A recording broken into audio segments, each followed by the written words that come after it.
Nah, proses Isra Mi'raj itu ya memang perjalanan Nabi dengan syahadatnya. Saat itu belum ada sholat. Syahadat Nabi dengan tirakat syahadat, yang saya sebut lagu syahadat, luar biasa. Dia kan di gua Hira ya. Nah, karena itu akhirnya karena luar biasanya sebuah syahadat membuka satu hubungan erat. Nah, itu dia jadi Isra Mi'raj. Tapi ingat, itu uswatun hasanah, itu contoh. Kudune anak buah umat Muhammad yo ning iso. Ning nek saiki kan kadang salah kaprah ya. Kuwi kan Nabi Muhammad, kuwi ra iso. Wis, Nabi Muhammad itu uswah, contoh. Nyontoh wae ngono lho. Nggih, Gus.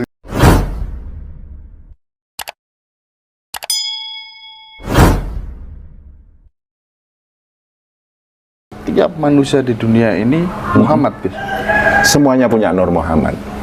Cuman terus, dia kalau misalnya gini, Asmaul Husna itu kan 99 Asma.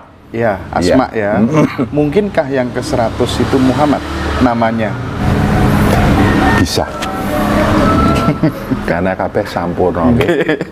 Al-Hayyu, Al-Qayyum, nah itu. Itu sampurna. Berarti di dalam setiap diri manusia terdapat Nur Muhammad. Ada. Nah, Nur Muhammad inilah yang akhirnya memberikan suatu syafaat. Wong nek wis nembus ning Nur Muhammad, la khaufun 'alaihim wa lahum yahzanun. Ora ana wedi, ora ana susah, ora ana itu, ora ana rekoso karena dia nyambung terus. Lah Nur Muhammad itu neng ana neng nggon rasamu. Niki namanya Nur kerasulan ini. Di dalam kata hati yang paling dalam itu wadkhuli fi ibadi, maksudnya mlebu neng Nur Muhammadmu rasa sing paling jero. Lah iki engko ngei syafaat sing neng jero engko ngawasi mripatmu. Nah, makanya iki mripatmu dalam kendali ini. Dia akan mengawasi ucapanmu, maka ucapanmu dalam kendalinya sana. Gerak sampean diawasi loh itu. Nah, ini mulane nek wong Jawa kudu manggon ning kono tenan. Iki nggo ngawasi pikiran, nggo ngawasi omongan, nggo ngawasi pendengaran, wis syahadat durung. Iki engko iso tunjukke fa'alhamaha fujuraha wa taqwaha. Obahmu yang sing keliru, yang sing bener, iki engko ngandani. Omahmu yang sing bener, yang sing keliru, kok ngandani. Itulah syafaat sampai neng dunya selamat. Nah, buat khuli fi ibadi niku ya mlebu ning kerasulane. Iya. Nek wong tasawuf niku jenenge rahsa. Rahsa. Ya. Rasa. Rasane roh. Rasa itu rasa yang langsung nembus ke Tuhan. Nek wong Jawa ya niku Gusti. Sing nembus ning pangeran. Iya. Niku Atman, sing nembus ning Brahman. Ngoten niku. Sampai di sini itu saya sangat puas sekali dengan jawaban-jawaban panjenengan. Ada satu pertanyaan yang saya sempat beberapa kali dibantah sama beberapa orang.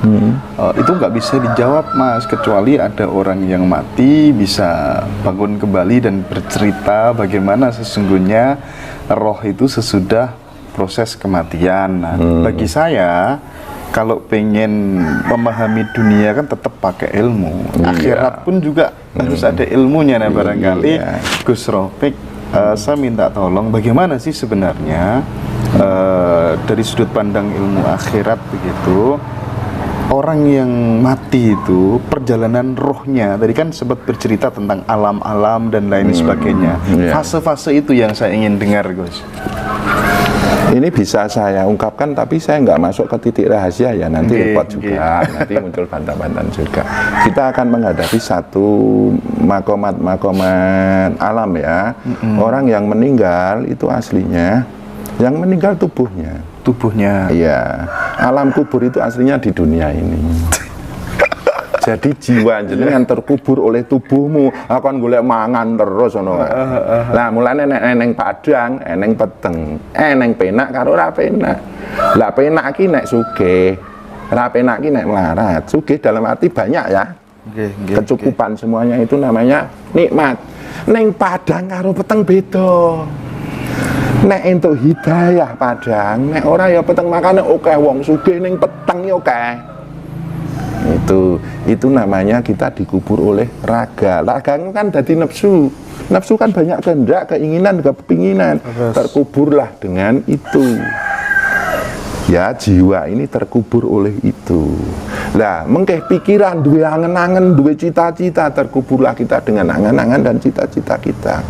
Makanya kudu ngulang ilmu bangkit yang membangkitkan sukma tadi. Nah, nek wis bangkit sukma kuwi numpaki raga, numpaki nafsu, numpaki akale. Tuh, mulai nenek wong apa kae beleh kewan kuwi beleh sifat hewannya sendiri men iso ditumpaki. Nek urip ngalam donya ki numpak unsur hewannya. Mulane ya kudu paham niku lah nek mboten kok beleh sapi sesuk ning akhirat ditumpaki nek baleh sapi 100 malah numpak 100 bingung niku. Lah niku nanti kalau orang belum bisa menemukan ilmu bangkit, dia meninggal dalam keadaan terkubur oleh unsur dirinya sendiri. Tuh, makanya sukmanya itu harusnya sudah bebas, lepas, tapi ada masih kemelekatan dan keterkatan dengan unsur tanah, api, angin, air ini. Ya itulah siksa kubur. Neng donya dikubur, mati ya dikubur. Nek unsur kekayaan, gila kekayaannya terlalu tinggi itu kan. Siksa kubur, mohon maaf diulangi Gus. Siksa kubur, azab kubur itu sebenarnya terjadi di dunia atau sesudah mati? Sesudah mati juga bisa. Sesudah mati. Sampai kula nggih. Fisikal nggak siksanya? Ya yang disiksa bukan fisik, tak. Bukan ya. Sukmane. Jiwane tersiksa. Ya umpamane ya, sampai neng donya tergila-gila sampai harta, sampai lali karo Gusti Allah mau lho, wis gupak nih kok mati ya sesuk sukmane ya mlebu nang kono terhimpit tanah. Nek sampean seneng derajat pangkat, senengane menang ra gelem kalah, kalau liyane ngentak-entake ngisro, lah niki sesuk nang kono terbakar api. Nek terus niki angin nang kono nglambrang. Lah nek banyu, nek dadi siksa ya wel niku. Jadi siksa kubur itu ya di sini ini kita dikubur oleh unsur-unsur anasir ini. Setelah mati karena energi itu sudah mengikat, ya kita masuk ke unsur itu. Ya, saya tadi terkait dengan pertanyaan man rabbuka wa nabiyuka, apa kitabmu dan lain sebagainya. Itu sebenarnya hakikatnya apa? Karena kalau sekedar pertanyaan itu aja orang nggak pernah ngaji, nggak pernah belajar, semuanya bisa jawab. Mulanen menika wau kabeh iki Gusti Allah kan eneng sing muni tankiyono yono apa eneng sing muni kosong terus sebutane Allah, neng kene sebutane pangeran. Lah niku nek sampean nang nggon donya gupak. Kan lali ro niku. Lah terus dilengke, kowe iki wis ganti, Gusti Allahmu ki dhuwit, jajat, manro buka, diling-eling. Ma kita buka. Apa kitabmu? Ya duwe derajat pangkat, napa kesenangan kuwi kitab. Dinggo zikir ngoten lho. La ilaha illallah ngoten niku lho. Nah, mana nabi juga kowe iki ngenut sapa kok kaya ngono? Apa ya ana nabi sing ngajari ngono kuwi? Ingat mana nabi juga. Risalah itu kalau sudah mendarah daging ke panjenengan, itu namanya kenabian. Kerasulan itu ajaran. Syahadat, sholat, puasa, zakat, haji, nek Islam itu sudah mendarah daging ke panjenengan, itu namanya nur kenabian, tinggo pribadi. Lah karena kenabian panjenengan sudah bagus, sampean berhak nggawa risalah dadi pendakwah. Lah saiki dadi pendakwah, nur kenabiane rung ana, ayo do gelut wae kamu srek ngeten iki lho. Nah, lah itu nanti akan mempengaruhi perjalanannya ke sana. Lah kan sandingi alam dunia kan alam azam. Lah arep mlebu kono ora ngisai. Saged. Akhirnya nglambrang ya. Kalau dikatakan sing nglambrang-nglambrang kayak demit setan sing membo-membo, mboten nggih niku pancen. Menungso.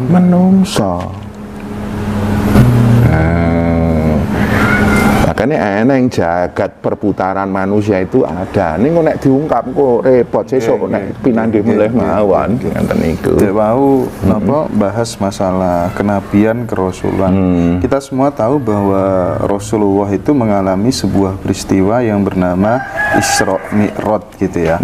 Pertanyaan saya, sesungguhnya Isra Mi'raj itu perjalanan lintas dimensi ketika Rasul itu sedang diam, hening dan lain sebagainya, ataukah perjalanan fisikal kira-kira? Ya memang normoh ya. Semua alam semesta ini terjadi dengan nurullah ya. Tapi untuk memproses semuanya itu dengan Nur Muhammad. Makanya nek Allah niku nurun ala nur, nek Muhammad niku nurun fauqa nurin. Lah Nur Muhammad itu sayyidil awalina wa sayyidil akhirin. Nah, Allah itu awal, akhir. Lah Nur Muhammad kuwi zahir batin mlebu ning Nabi Muhammad kae. Itu super. Siti mewah nih kok. Nah, proses Isra Mi'raj itu ya memang perjalanan Nabi dengan syahadatnya. Saat itu belum ada sholat. Syahadat Nabi dengan tirakat syahadat, ya, sing saya sebut lagu syahadat luar biasa. Dia kan di gua Hira ya. Nah karena itu akhirnya karena luar biasanya sebuah syahadat membuka satu hubungan erat. Nah itu dia jadi Isra Mi'raj, tapi ingat itu uswatun hasanah, itu contoh. Kudune anak buah umat Muhammad yo ning iso. Ning nek saiki kan kadang salah kata ya. Kuwi kan Nabi Muhammad kuwi ra iso. Wis, Nabi Muhammad itu uswah, contoh. Nyontoh wae ngono lho. Nggih, Gus. Nah, dan itu harus nyontoh. Lah niku kadang sok dibatasi. Potensi itu ada. Ning dipateni. Betul. Potensi itu ada, tapi dibunuh. Nah, ini perlu satu jalan ilmu yang gurunya itu sanadnya sampai ke Nabi Muhammad. Kalau ndak ya menggok-menggok, mengko mengaku-ngaku. Wong ngaku karo mengku beda lho. Ngaku Islam karo mengku Islam ki beda. Ngaku Islam durung ngerti Islam. Nek mengku Islam nang jerone nang Islame. Mengku syahadat nang jero nang syahadate. Mengku salat nang jero nang salate. And so on. Ning nek ngaku-ngaku itu beda. Ngaku Isra Mi'raj beda. Uang sing mengku Isra Mi'raj itu uswatun hasanah. Jenengan ada potensi tapi nggak tahu ya. Dipuntes potensi itu.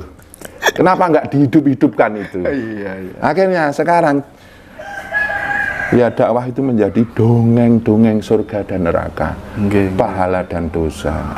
Ya ning ya piye wong Indonesia ki wis cukupe semono kuwi. Mbok menawa lho, tapi ya ketoke ming mergo wong Indonesia ki wonge rendah hati ya. Jadi orang ngetok-ngetok. Jadi Tuhan selalu dikabarkan dengan sesuatu yang menakutkan, bukannya dengan cinta dan kasih sayang. Ya, seperti itu. Nah, itu makanya iki Sabdo Palon saya Bakir medun niki sesuk dadi alhamdulillah jenengan dadi wong Jawa ora ngono kuwi wae. Jadi kalau banyak orang yang mempersepsikan bahwa Sabdo Palon dan Noyo Genggong itu wujud manusia begitu, jenengan bagaimana tanggapannya? Ya itu Mancala Putra, Mancala Putri ya. Disifati tadi? Disifati. Tapi kan eneng wujud sing disifati iso wujud gaib, iso daging ya. Oh, nggih. Wujude menungso iso niku. Ning kan ya rahasia to, Mas. Nggih. Mosok arep dibedah malah dikira wong kentir kula ngeten. Nggih. Paham kula, Gus. Nggih. Itu ada wujud manusia yang disifati dengan itu. Iya. Niku nek wong dhisik jenenge titisan. Nah, ngeten itu. Kersane mboten dianggap kentir nggih, Gus. Ya, itu ada. Titisan itu ada. Gus, mantun bahas Isra Mi'raj nggih, kalih jenengan ngopi-ngopi, nyantai-nyantai. Kula betah soalé mirengaken wejangane panjenengan. Sejatinya Lauhul Mahfud itu sebenarnya kalau dibahas secara substansial, secara hakikat itu bagaimana, Gus Rafiq? Lauh Mahfud niku ngeten nggih. Allah itu dat ghaibul ghaib. Nah niki pakai keliran Islam wong pertanyaane lauh mahfud nggih. Dat ghaibul ghaib, kemudian dat wajibul maulana, dat wajibul wujud, terus medun neng hidup, sifat hidup. Lah hidup ini diberikan kepada manusia dalam ruhnya. Maka kesadaran pertama manusia itu adalah kesadaran hidup. Yang sadar adalah rasanya. Manusia di alam ruh itu tubuhnya tubuh cahaya, kesadarannya rasa, kekuatannya dat tadi. Makanya di situ disebut alam apa? Kurbah, alam dekat. Nek wong Jawa swarga loka. Nek wong liyane neng sing muni alam jannah. Lah itu masih murni, Mas. Nah, terus disahadatkan toh alastu birabbikum bala saidna. Medun ning alam misal. Itu kesadaran pikiran. Dia sudah dikasih daya cipta. Lah mengko ning alamat jam ki urusane nafsu papat kuwi. Lah wis urusane nasib. Lah niku ditulis.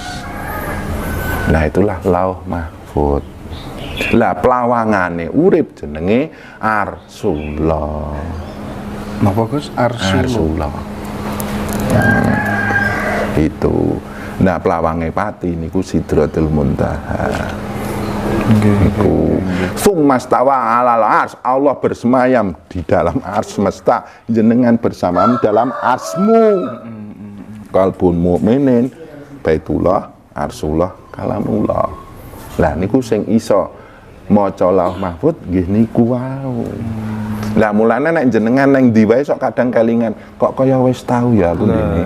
Itu jenengan sudah mendengar lauh mahfud. Jadi lauh mahfud itu perjanjian antara roh murni dengan Allah, dengan daya ciptanya di alam misal, weruh nasibe, weruh alam adzam ini. Dan itu semua orang sebenarnya bisa mendeteksi lauh mahfudnya ketika di dunia ini. Bisa. Kalau sudah matanya ini disadatkan dengan Allah, nanti lebur, maka penglihatan ini hakikatnya penglihatan Tuhan. Tapi itu tetap haknya Allah. Itu bisa, Mas. Nah, mulanya nenek wong ngerti sesuk sing mati kan sepene semene ngerti, tapi itu harus dirahasiakan ndak boleh. Jangka Jaya Boyo sesuk ngene niku ngerti. Ya lauh mahfudnya kuat sekali. Nek sampean sakniki jejeri lauh mahfud kuwi jenenge manut garis. Manut garis. Ning nek sampean sesuk wis iso nembus alam kurbah, cedhak karo Gusti Allah, sampean iso nulis dhewe. Nek ditokke pripun iki? Nek wong Jawa munene ning garis, tulis, titis, waris, ngeten lho. Nek sampean saiki nasibe ngene iki iku wis garise. Lah ning nek sampean cedhak tenan karo Gusti Allah niku nulis ya. Sakit mengubah. Allah yang mengubah. Oh iya. Karena jenengan saking dekatnya dengan beliau. Apapun permintaanmu, berarti kan mustajabah. Punya persentase untuk menentukan takdir sebatas yang dikehendaki Tuhan. Iya, tapi tetap dia bisa merubah itu semua atas izin Allah. Nggih.